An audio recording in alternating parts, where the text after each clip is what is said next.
Transaction processing or analytics.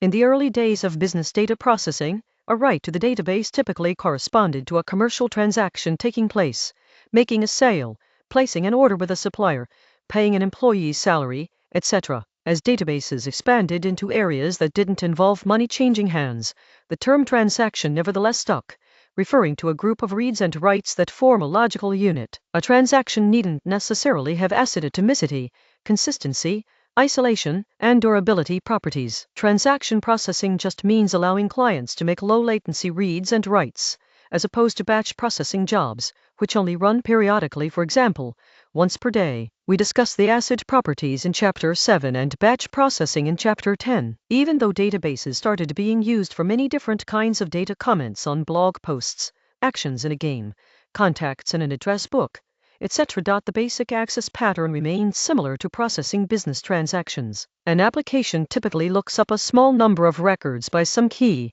using an index. Records are inserted or updated based on the user's input. Because these applications are interactive, the access pattern became known as online transaction processing (OLTP). However, databases also started being increasingly used for data analytics, which has very different access patterns. Usually an analytic query needs to scan over a huge number of records, only reading a few columns per record, and calculates aggregate statistics such as count, sum, or average rather than returning the raw data to the user.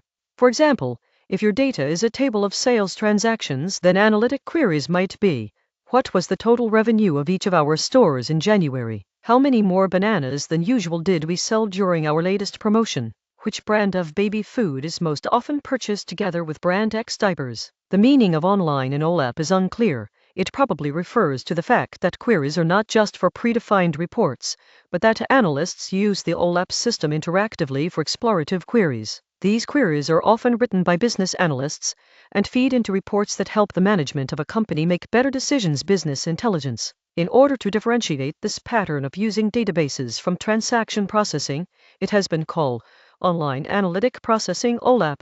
Roman 4. The difference between OLT and OLAP is not always clear-cut, but some typical characteristics are listed in Table 3-1. Property transaction processing systems (OLTP). Analytic systems (OLAP). Main read pattern: small number of records per query, fetched by key aggregate over large number of records. Main write pattern: random access. Low latency writes from user input. Bulk import ETL event stream primarily used by end user/customer by a web application internal analyst for decision support. What data represents latest state of data, current point in time, history of events that happened over time. Dataset size: gigabytes to terabytes to petabytes. At first, the same databases were used for both transaction processing and analytic queries. SQL turned out to be quite flexible in this regard.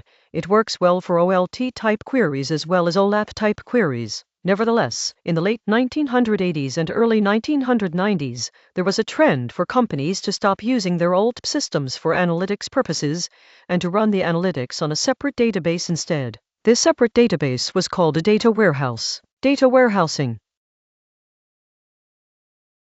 An enterprise may have dozens of different transaction processing systems powering the customer-facing website, controlling point-of-sale checkout systems in physical stores, tracking inventory in warehouses, planning routes for vehicles, managing suppliers, administering employees, etc. Each of these systems is complex and needs a team of people to maintain it, so the systems end up operating mostly autonomously from each other. These OLTP systems are usually expected to be highly available and to process transactions with low latency, since they are often critical to the operation of the business. Database administrators therefore closely guard their OLTP databases. They are usually reluctant to let business analysts run ad hoc analytic queries on an OLTP database, since those queries are often expensive, scanning large parts of the dataset, which can harm the performance of concurrently executing transactions. A data warehouse, by contrast, is a separate database that analysts can query to their heart's content without affecting OLTP operations. The data warehouse contains a read-only copy of the data in all the various OLTP systems in the company. Data is extracted from OLTP databases using either a periodic data dump or a continuous stream of updates, transformed into an analysis-friendly schema, cleaned up, and then loaded into the data warehouse. This process of getting data into the warehouse is known as extract transform load ETL and is illustrated in Figure 3-8. Figure 3-8. Simplified outline of ETL into a data warehouse.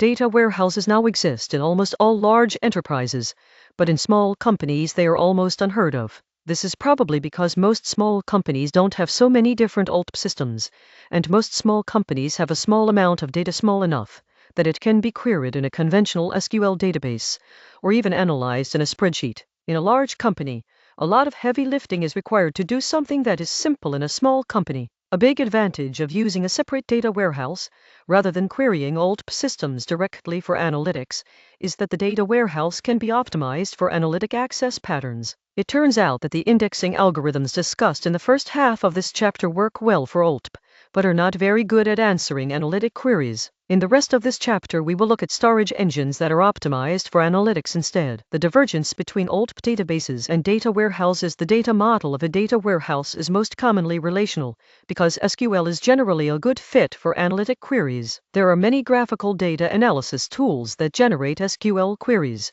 visualize the results, and allow analysts to explore the data through operations such as drill down and slicing and dicing. On the surface, a data warehouse and a relational OLTP database look similar because they both have a SQL query interface. However, the internals of the systems can look quite different because they are optimized for very different query patterns. Many database vendors now focus on supporting either transaction processing or analytics workloads, but not both. Some databases, such as Microsoft SQL Server and SAP HANA, have support for transaction processing and data warehousing in the same product. However, they are increasingly becoming two separate storage and query engines, which happen to be accessible through a common SQL interface. Data warehouse vendors such as Teradata, Vertica, SAP HANA, and Parexel typically sell their systems under expensive commercial licenses. Amazon Redshift is a hosted version of Parexel.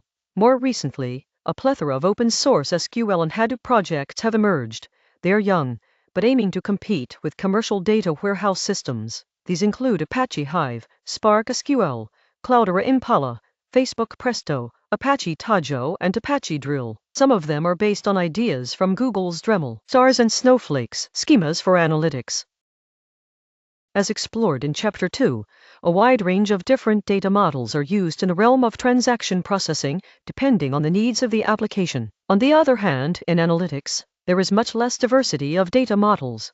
Many data warehouses are used in a fairly formulaic style, known as a star schema, also known as dimensional modeling. The example schema in Figure 3-9 shows a data warehouse that might be found at a grocery retailer. At the center of the schema is a so-called fact table. In this example, it is called fact sales. Each row of the fact table represents an event that occurred at a particular time here. Each row represents a customer's purchase of a product. If we were analyzing website traffic rather than retail sales, each row might represent a page view or a click by a user. Figure 3-9. Example of a star schema for use in a data warehouse.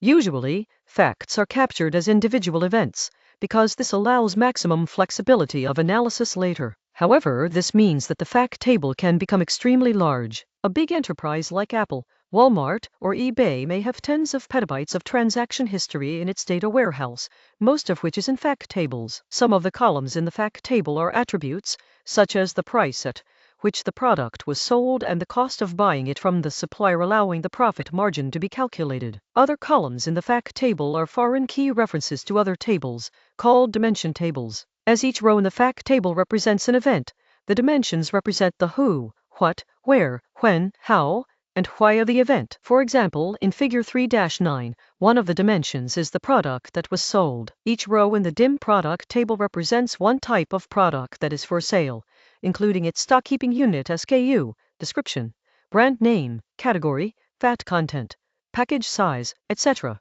Each row in the fact sales table uses a foreign key to indicate which product was sold in that particular transaction. For simplicity, if the customer buys several different products at once, they are represented as separate rows in the fact table. Even date and time are often represented using dimension tables, because this allows additional information about dates such as public holidays to be encoded. allowing queries to differentiate between sales on holidays and non-holidays. The name star schema comes from the fact that when the table relationships are visualized, the fact table is in the middle, surrounded by its dimension tables. The connections to these tables are like the rays of a star. A variation of this template is known as the snowflake schema, where dimensions are further broken down into subdimensions. For example, there could be separate tables for brands and product categories, and each row in the DIM product table could reference the brand and category as foreign keys, rather than storing them as strings in the DIM product table. Snowflake schemas are more normalized than star schemas, but star schemas are often preferred because they are simpler for analysts to work with. In a typical data warehouse, tables are often very wide.